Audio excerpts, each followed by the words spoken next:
Je serais vraiment pas surpris dans les prochaines semaines qu'ils montrent un robot qui va se promener à l'intérieur des maisons ou dans les commerces ou dans nos entreprises et qu'on va pouvoir converser pareil comme un humain. Donc, le grand problème avec ChatGPT présentement, c'est que c'est souvent ou généralement un format texte à texte. Par contre, quand on veut simuler l'équivalent d'une conversation d'un humain à l'autre, il y a des grands problèmes. Et là, les démos que OpenAI ont fait, qu'ils disent qu'il est en temps réel. Honnêtement, le résultat que ça donne, c'est hallucinant. J'ai de la misère à croire que c'est vrai, mais premièrement, tout est natif maintenant dans le modèle. Le texte, la voix, le visuel, capable de lire les émotions, capable de transmettre d'une manière impressionnante des réponses avec l'émotion, capable de voir ce qui se passe, comme tu dis. Okay, I see it. Et cette version-là va être lancée de manière gratuite. On est rendu à ce qu'on voyait dans la science-fiction, honnêtement. Il y a plusieurs années de ça qu'on se disait que c'était impossible, et on est là. On va le savoir rapidement.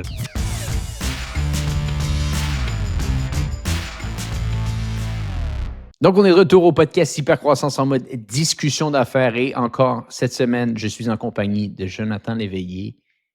Et en toute transparence, on n'en revient pas. On n'en revient pas parce que le 13 mai 2024, on a regardé, chacun de notre côté, la présentation de OpenAI qui ont fait l'annonce de leur GPT, pas 5, mais GPT 4o, O pour Omni, qui présentait les nouvelles fonctionnalités de leur application ChatGPT. Et Jonathan, soyons honnêtes, c'est du lourd. Il y a des grandes choses qui ont été révélées hier lors de la présentation. Écoute, Antoine, j'ai eu le malheur d'ouvrir YouTube avant de me coucher ce lundi et de voir qu'OpenAI avait effectivement lancé une vidéo pour leur update du printemps, le Spring Update qu'il avait. Ça faisait quelques heures que c'était sorti, plus d'1 million de vues. Je disais, OK, il faut que j'écoute ça. Et honnêtement, j'ai eu des frissons. Ça a été équivalent à quand j'ai vu les premières démos de ChatGPT et je me pose la question pourquoi ils ne l'ont pas nommé ChatGPT 5 ou GPT-5 parce que honnêtement, c'est vraiment, selon ma perception, une révolution. On vient d'atteindre un autre niveau. Puis je peux peut-être mettre en contexte pourquoi je pense qu'on a atteint Bien sûr. un autre niveau. Et juste pour être certain avant, Jonathan, pour les gens qui nous écoutent, pour le vidéo sur YouTube, on essaiera de mettre des extraits pendant que Jonathan et moi on parle. Vous allez être capable de voir, même si vous n'aurez pas nécessairement l'audio, vous allez être capable de voir un petit peu ce que Jonathan va expliquer. Je te laisse continuer, Jonathan. Donc, je mets en contexte présentement pour ceux qui ont utilisé ChatGPT vont se reconnaître dans ce que je vais dire. Ceux qui ne l'ont pas utilisé, ChatGPT, vous allez comprendre un petit peu les forces et les faiblesses, mais surtout ce qui vient d'arriver avec la nouvelle version qui s'appelle GPT-4o pour Omnicanal. Donc, le grand problème avec ChatGPT présentement, c'est que c'est souvent ou généralement un format texte à texte. Donc, on écrit une phrase dans ChatGPT, le système d'analyse de l'autre côté nous retourne de l'information. Donc, c'est super intéressant pour la rédaction de texte, des résumés, on peut faire des études de marché, un paquet de trucs. Par contre, quand on veut simuler l'équivalent d'une conversation d'un humain à l'autre, donc comme un humain, il y a des grands problèmes. Le premier grand problème, c'est le délai dans l'action, dans la discussion qu'il y a, parce que le modèle initial de ChatGPT et GPT devait passer par différentes étapes qui créaient un délai de 2 à 3 secondes. Donc, c'est comme si on jasait ensemble, puis à chaque fois que je termine une phrase, il faut attendre 2 à 3 secondes avant que la personne me réponde parce que dans le cas de ChatGPT, il faut qu'il prenne l'audio pour l'amener en texte, analyse le texte et retransforme le texte à ce moment-là en audio. Donc, ça crée un certain délai parce que le processus est linéaire. Et on le voit un petit peu si vous utilisez Siri ou Google Home, c'est un peu la même chose. Il y a quelque chose de pas naturel à jaser avec Siri ou Google Home parce qu'il y a toujours ce fameux délai-là qui crée un petit peu là, un effet de, on a dit que la personne de l'autre côté n'est pas vraiment là. C'est le premier problème. Ensuite, le gros problème avec la forme actuelle de ChatGPT avant le lancement qu'on a vu lundi, c'est que c'est difficile d'interrompre l'assistant virtuel ou l'intelligence artificielle de l'autre côté. C'est pas naturel, il comprend pas, ça bloque, il continue à parler. Donc, encore là, au niveau de la conversation, c'est pas fluide. Ensuite, l'intelligence artificielle, jusqu'à lundi passé, avait de la difficulté à comprendre les émotions dans le ton de voix et surtout à réémettre une réponse avec de l'émotion dedans. Et l'autre problème également qu'il y avait, l'intelligence artificielle était incapable de voir un peu ce qu'on voyait en même temps, soit à l'écran ou soit à partir d'une caméra dans une discussion régulière. Et là, les démos que OpenAI ont fait, qu'ils disent qui est en temps réel. Honnêtement, le résultat que ça donne, c'est hallucinant. J'ai de la misère à croire que c'est vrai, mais tout est stagé pour dire que c'est vrai et je pense que c'est vrai. On va savoir rapidement, là. Exactement. On est rendu l'équivalent de si on discutait en audio avec un humain et qu'il pouvait voir ce qu'on voit. Donc, ça fait longtemps que j'ai pas été aussi épaté que ça. C'est honnêtement hallucinant et j'ai eu au niveau de l'émotion je suis emballé, mais j'ai peur également parce que honnêtement, ce qu'on a vu, la discussion en temps réel, qu'ils ont 3 personnes sur le stage, ils discutent avec l'assistant virtuel.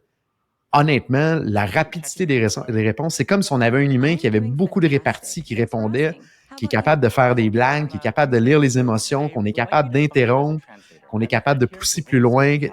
Honnêtement, là, c'est quasiment l'équivalent de parler avec un humain, même en mieux. Donc, c'est vraiment, vraiment surprenant. Oui, effectivement. Puis peut-être pour les gens qui écouteront le podcast en format audio, essentiellement, on voit un homme en train de discuter comme si un peu c'était une rencontre Skype, une rencontre Zoom avec son téléphone. Mais de l'autre côté, il discute avec GPT-4o et il pose la question, où est-ce que je suis présentement? Est-ce que tu es capable de me dire ce que je suis en train de faire?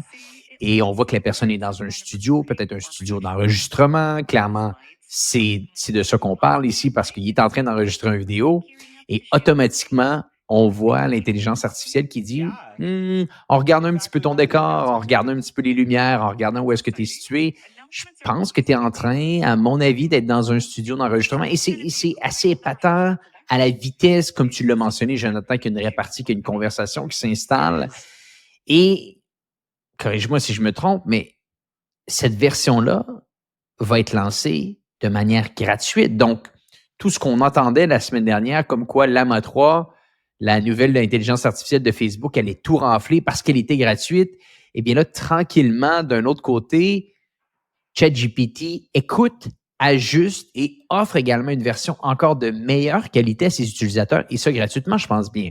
Exactement. Puis c'est ce qui m'a surpris qu'ils disent au début, ça va être disponible pour tout le monde, même les usagers gratuits. Les détails que j'ai réussi à trouver jusqu'à date, c'est qu'ils vont permettre d'accéder à 4O en premier pour les usagers payants, mais ils vont se rendre dans les prochaines semaines à permettre les usagers gratuits de l'utiliser, mais ça va être limité en termes d'utilisation. Mais honnêtement, puis juste pour expliquer un petit peu la logique derrière tout ça, premièrement, tout est natif maintenant dans le modèle. Le texte, la voix, le visuel. Donc, de là, le fait que c'est beaucoup plus rapide. Il n'y a pas une série d'opérations qui est faite en série, mais tout est fait natif, pratiquement comme un cerveau humain. Donc, ça permet d'avoir des réponses en moins de 300 millisecondes. Donc, c'est plus rapide qu'un humain qui a beaucoup de réparties. Et dans la vidéo, on les voit interrompre l'intelligence artificielle dans une discussion où c'est instantané. Elle arrête, elle écoute, elle répond.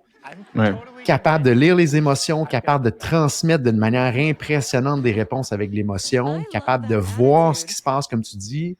Il va avoir une application mobile qui va être disponible. Il va avoir également une application bureau qui est disponible. Donc, on peut permettre à l'application de bureau qu'il voit ce qu'on voit. Donc, dans la démonstration, entre autres, il montrait un cas où il y a du code de développeur.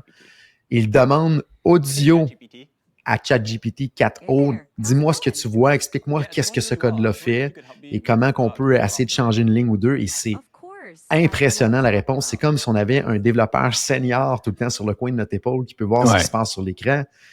Complètement hallucinant, là. Tu vois, moi, je suis allé jouer un petit peu dans ChatGPT depuis l'annonce d'hier. J'ai déjà accès à ChatGPT 4o. Je ne sais pas si on a accès à tout ce qu'ils ont dit hier. Je ne pense pas que les versions audio sont encore disponibles. Corrige-moi si je me trompe peut-être, Jonathan, ici. Si c'est déjà lancé, mais de mon côté, je vois bien ChatGPT 4o. Et un autre point qui est important à mentionner à l'audience, c'est que c'est beaucoup plus rapide. C'est beaucoup plus rapide. Et si on peut le voir directement quand on joue un petit peu avec la version en ligne, c'est beaucoup plus rapide. Donc, vraiment, c'est étourdissant. Je ne sais pas quel autre terme trouver en ce moment, mais c'est étourdissant la vitesse qu'il y a des annonces. Parce que la semaine dernière, tout le monde parlait de la révolution de Meta. 10 jours plus tard, une contre-attaque, une belle exposition. Et comme je t'ai mentionné, j'ai trouvé ça excessivement intéressant que ce ne soit pas Sam Altman qui fasse la présentation. Ils ont mis la CTO de l'avant hier pour la présentation. Mira, exactement.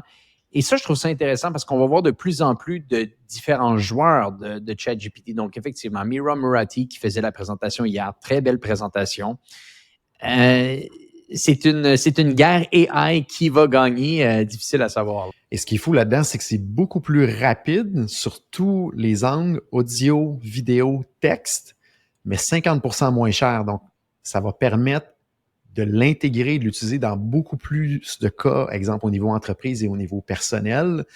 Moi, de mon côté, j'étais sorti publiquement comme quoi j'avais arrêté de payer la version GPT-4, donc je suis en version gratuite. Je n'ai pas encore accès à 4O, fait que je vais probablement me réinscrire au forfait payant. Autre item extrêmement important qui change la pertinence des réponses, c'est qu'il maintenant, il est capable d'enregistrer pas mal tout ce qui était fait, pas juste dans la conversation dans laquelle on est, mais dans l'ensemble des conversations qu'on a eues. Donc, il est capable d'avoir du contexte, de l'historique et de base un petit peu comme si une mémoire, exactement une mémoire sur tout ce qu'on lui a demandé. Et il a accès à beaucoup de choses à l'extérieur. Donc, c'est extrêmement impressionnant. Et moi, Antoine, je m'imagine prendre ce modèle-là et le mettre dans un robot physique.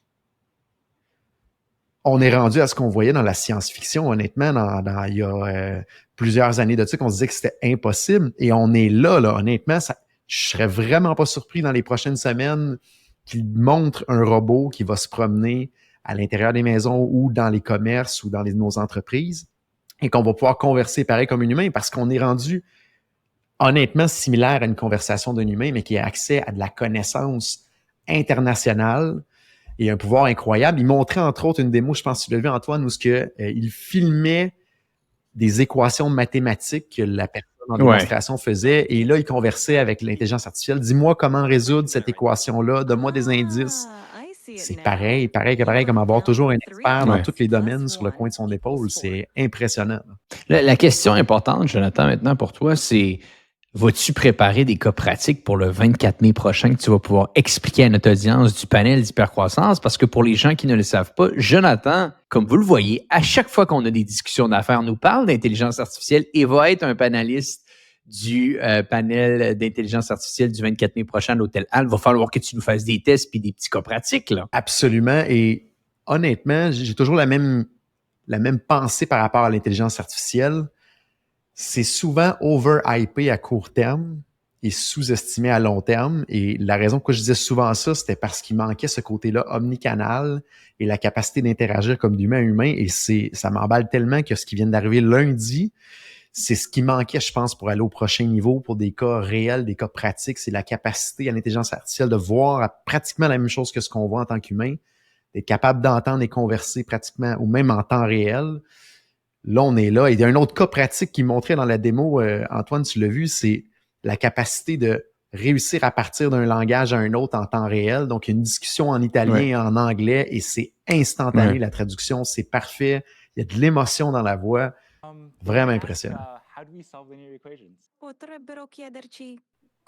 Vraiment impressionnant. Puis, je faisais un petit quiz, pas un quiz, mais davantage une discussion avec certains membres de mon équipe hier. Puis, tout le monde utilise ChatGPT ou Gemini maintenant ou n'importe quelle forme d'intelligence artificielle. On dirait vraiment que les discussions avec les équipes, du moins je parle de moi de mon côté, sont excessivement différentes de ce que je voyais il y a un an et demi de ça. Je pense qu'il y a eu cette première vague où est-ce que les gens ont eu peur. Par la suite, il y a un peu cette vague d'acceptation. Et là, maintenant, il y a cette vague d'excitation. Se dire comment je suis capable de faire cette chose-là encore plus vite, de manière plus efficace, de manière plus intelligente. On dirait vraiment que cette partie de j'ai peur de perdre mon emploi, tout ça, je ne dis pas qu'elle n'est plus présente parce que définitivement, on peut le voir, là, les emplois vont changer excessivement rapidement, mais je pense qu'on dirait qu'en ce moment, il y a comme eu une acceptation des gens de se dire ça ne partira pas, là. Et si je suis moindrement brillant, ça peut m'aider dans mon travail. J'ai énormément de gens dans mon équipe de création en ce moment. On a même fait un podcast sur un autre podcast commercialiste qu'on parlait des différents outils IA qu'on utilisait en création. Et moi, c'était ça un petit peu le défi que j'avais avec mon équipe de création au départ. Je ne savais pas comment qu'elle allait réagir à ces différents outils-là. Et finalement, je me rends compte qu'après 6, 8, 10, 12 mois, vraiment, la narrative autour de l'intelligence artificielle a considérablement changé. Est-ce que c'est quelque chose, peut-être que tu sens toi aussi, Jonathan, qu'on est passé davantage d'un volet de peut-être de peur de nervosité à davantage un volet d'excitation de la prochaine fonctionnalité qui va être lancée? Dans les entreprises qui ont un bon leadership au niveau de la vision de l'AI, oui. Par contre, on voit qu'il y a des entreprises qui ignorent cette partie-là, qui le démonisent un petit peu ou qui n'ont pas la bonne structure de gouvernance pour inciter les gens à s'imprégner de ça, de trouver des cas d'utilisation et surtout d'instaurer une discipline et un rythme d'utilisation. Donc, il y a un clash un petit peu, je pense que nous, de notre côté, on est biaisé un peu parce qu'on est pro-AI et on incite nos gens dans nos organisations. Mais c'est pas ce que je vois présentement partout dans l'ensemble ou dans une moyenne. Puis un bon exemple, c'est quand on a regardé la présentation de lundi, ils ont montré les chiffres d'utilisation de nombre d'usagers de ChatGPT. On parle à peu près au-delà de 100 millions de personnes. D'un côté, c'est beaucoup, mais mon Dieu que c'est peu. Moi, dans ma tête, honnêtement, il y a tellement de monde à travers la planète qui ont avantage à utiliser ça. On devrait être rendu au-delà d'1 milliard minimum en l'espace de un peu plus qu'un an et demi, là, et c'est pas ça. Donc, avantage à ceux qui l'utilisent. Avantage à ceux qui utilisent. Et je pense que c'est aussi intéressant de se rendre compte, si disons on fait le parallèle ici avec le volet de recherche, le search, donc ce qu'on était capable de voir avec Google ou Bing. Tous les gens utilisent Google parce que quasiment sur le marché pendant un bon bout de temps, je sais qu'il y a des options parallèles maintenant, mais soyons honnêtes, Google représente 90-95% du volet search. Tout le monde utilise Google. En ce moment, des centaines de millions de ChatGPT. Tu l'as mentionné, tu utilisais Gemini. Il y a beaucoup de gens également qui doivent utiliser Gemini. Llama a fait un retour assez impressionnant. Donc, j'ai l'impression qu'on va parler davantage d'un marché plus fragmenté ici. Et je ne serais pas surpris que c'est ce qui va se dérouler dans le futur avec le volet search, parce que je ne sais pas pour toi dans tes habitudes, Jonathan, mais moi, personnellement, ce que je vois également autour de moi, le nombre de recherches que je fais sur Google maintenant, comparativement aux recherches que je fais avec des outils d'intelligence artificielle, mes réflexes commencent réellement à changer. Réellement à changer, et je suis agréablement surpris des réponses que j'ai à peu près à toutes les fois avec les outils comme ChatGPT, parce que très rapidement, il est capable de me sortir beaucoup de liens, beaucoup d'informations, beaucoup de thèses de recherche, quand avec Google, je dois cliquer sur un lien à la fois. Donc, il y a vraiment un changement complet d'expérience qui se déroule ici.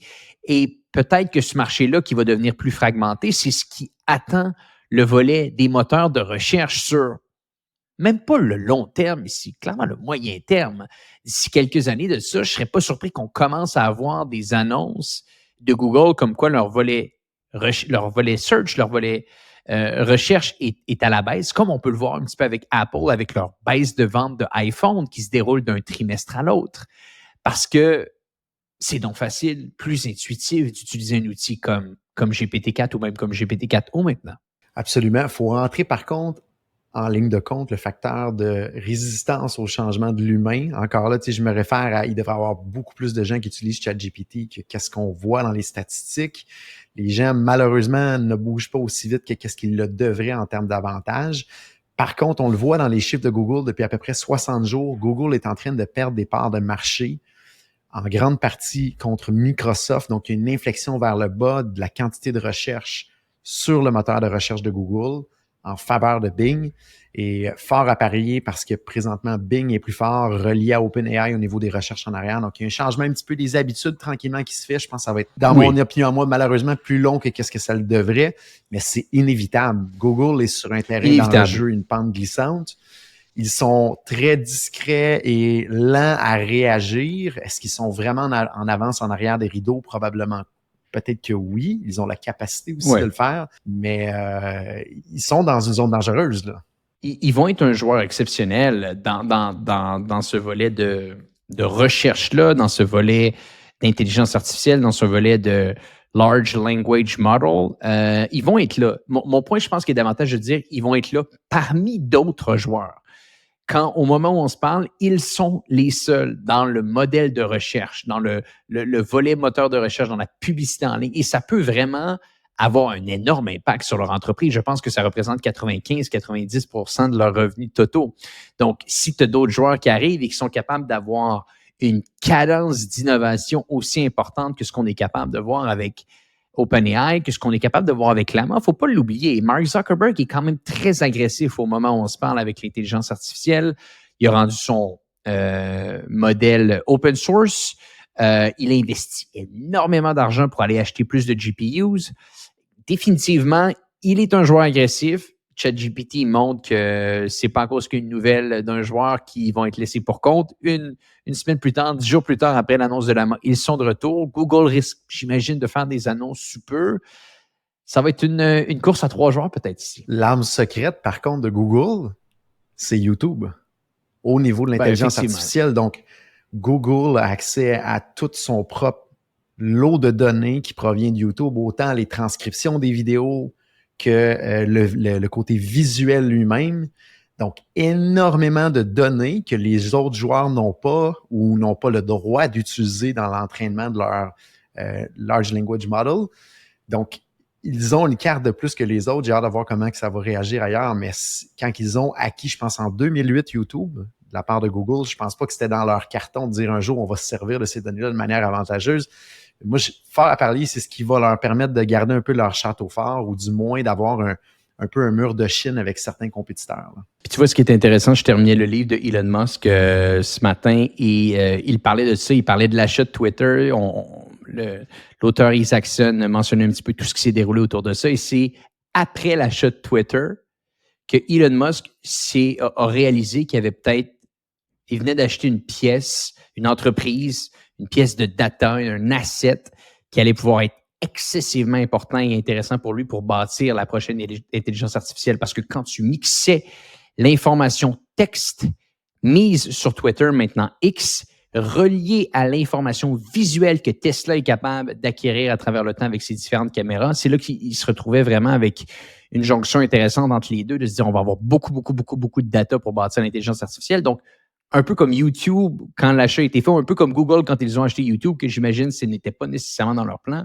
Elon Musk s'est retrouvé un petit peu avec cet asset-là de se dire je peux construire quelque chose d'excessivement puissant en intelligence artificielle avec ce data natif autant intéressant. Bref, c'est tellement fascinant ce qui se déroule ici. Pour les gens qui ne s'y intéressent pas, allez jeter un petit coup d'œil à ce qui se déroule au moins dans les vidéos YouTube qui expliquent tout ça. Vous allez voir, vous allez être épaté, peut-être émotif un petit peu des fois.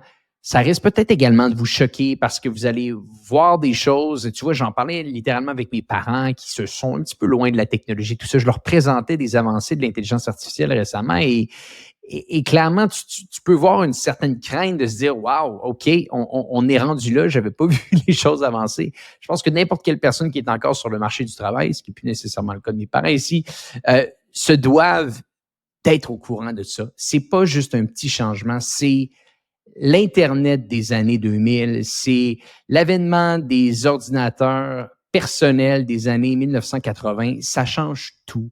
Tout est en train de changer ici. Je pense qu'il faut bien comprendre cette évolution-là. Et non seulement il faut le comprendre, mais il faut comprendre que ça arrive beaucoup plus rapidement que on le pense ou que l'Internet est arrivé dans le temps. Pour avoir accès à Internet, il fallait acheter un modem, il fallait avoir des connaissances techniques, il fallait avoir un ordinateur, il fallait être situé dans une région où il y avait un numéro de téléphone disponible. Donc, l'avènement d'Internet s'est passé graduellement sur un 10-15 ans. Aujourd'hui, ChatGPT 4o va être disponible du jour au lendemain en installant une petite application sur son téléphone qu'un enfant de 4 ans qui a de faire ou qu'on est capable de mettre sur son ordinateur et devenir un peu un super humain dans son travail. Donc, gardez un œil là-dessus, regardez comment vous pouvez devenir plus efficace vous-même dans votre travail. Et honnêtement, regardez peut-être des fois pour certains types de travail un plan B parce que ça va arriver tellement vite. Moi, je pense qu'il va y avoir un certain rebalancement au niveau du travail dans les prochaines années. Un petit peu trop rapide que qu'est-ce qu'il faudrait que ça soit pour que la société soit capable d'absorber ce mot-là, ce morceau-là. Donc, la pénurie de main-d'œuvre telle qu'on la connaît présentement, ça sera surveillé honnêtement dans les prochaines années, voir comment ça va tourner. Là. C'est pour ça que vous devez être avec nous le 24 mai prochain pour qu'on parle de tout ça ensemble. Je sais que l'événement est sold out, mais pour les gens qui ont acheté des billets, c'est un message pour vous dire d'être présent absolument parce que ces analyses-là, Jonathan va les faire en direct avec 2 personnes exceptionnelles qui sont Olivier Blais et David Proulx, qui, comme Jonathan, sont des passionnés d'intelligence artificielle, en font au quotidien. Donc, ça va être un panel exceptionnel. J'ai tellement hâte. Jonathan, d'autres choses avant que je te laisse filer? Je terminerai peut-être avec 2 petites nouvelles qui vont nous toucher dans le quotidien et ça touche encore une fois Elon Musk. Je ne sais pas si tu as eu la chance de voir au dernier meeting des actionnaires, ils ont dévoilé des visuels au niveau de leur application mobile pour les robots taxis. Donc, ça fait longtemps que Tesla nous parle qu'ils vont réussir avec la conduite autonome à avoir une fonctionnalité de robot-taxi à l'intérieur de leur organisation. Et là, ça devient de plus en plus clair, de plus en plus tangible.